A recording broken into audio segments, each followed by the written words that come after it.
Fyrst þú varst að tala þetta Nóa, tek eftir því, þá tók ég saman hérna áður ég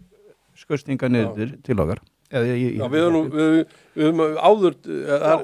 er samanburður á félagunum sem alltaf skemmtileg. Ég meðist þetta að vera athyglisvert og nefni Nóa og það sko, sjáðu bara þarna, sérðu að Síminn, hann markaðsvirði í morgun 31 milljarður, Nóa 17,2 milljarðar, en Sín, þetta stóra og þekkta sem langflesta starfsmenn að þessum öllum,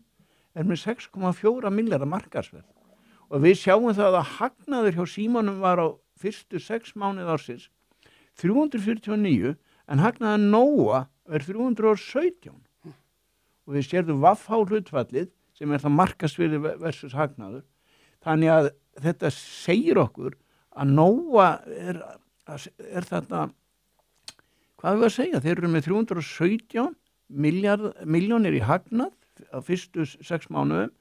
eða næstu sama hagnað og Síminn með og meðan að takið menn eftir því samt að Sín ekki komni með 6 mánaða þannig að ekki sem ég gætt séð og ég held að sé núna að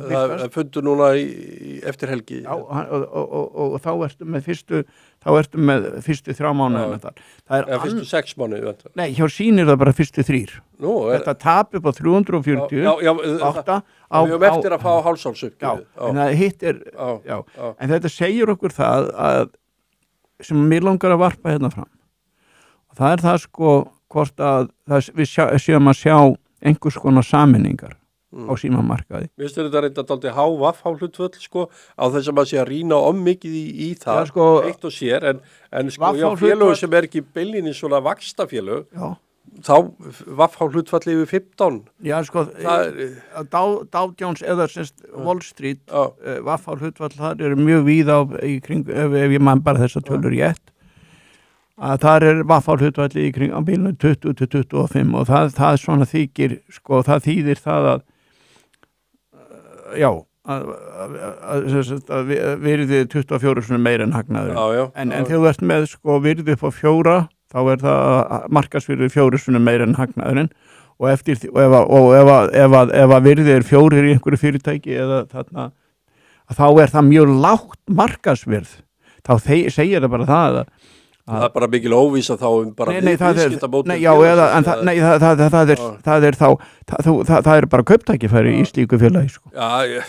rauninni ef þú metur þá segir þú hagnaðurinn það mikill að þetta fyrirtæki bara við vitum ekki til þess að við viljum nú forðast þar að ræða kauptækifæri sem slík en ég vildi segja það horfandi á Sín sko að þeir eru búin að vera að reyna að gera margt og við vorum nú vitnað í orði Jóns Ásgeirs sem er stór hlut við þarna inni og Sín kannski á enn eftir að taka einhverjar stórar ákvarðanir hvað verður gert með félaginu. Þessi samanburður náttúrulega lítur ekki vel út. Nei, hann lítur ekki vel út og það eitthvað sem þarf að gerast hjá Sín svo þetta verði spennandi og meira þess að stærsti hluthafi Sker 10% hluthafi hann hefur verið að gagnrýna það að hann sér ekki almennilega hverja reyningar að gefa af sér. Bara örstutt, það líka það að það Sín og Nóa núna með mikla að vinna svolítið saman í gegnum sko gagnaneti sitt. Það samvinna sem að vekur athygli mína og ég ætla bara að fá að segja það að ef einhverja samvinningar væri í gangi eða einhvers konar samvinna frekar þá erum við að horfa til þess að Nóa og Sín sé að tala saman frekar heldur en að Síminn og Nóa og þarna alveg augljós tækifæri ef að þetta fengist nú gegnum sanngirniseftirlitið sem ég veit ekki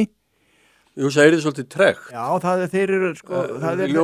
ákeppnismarkaðurinn alltaf 2-3 stór fyrirtæki öllum mörkuðum. Þess vegna svolítið erfitt ef þú ert með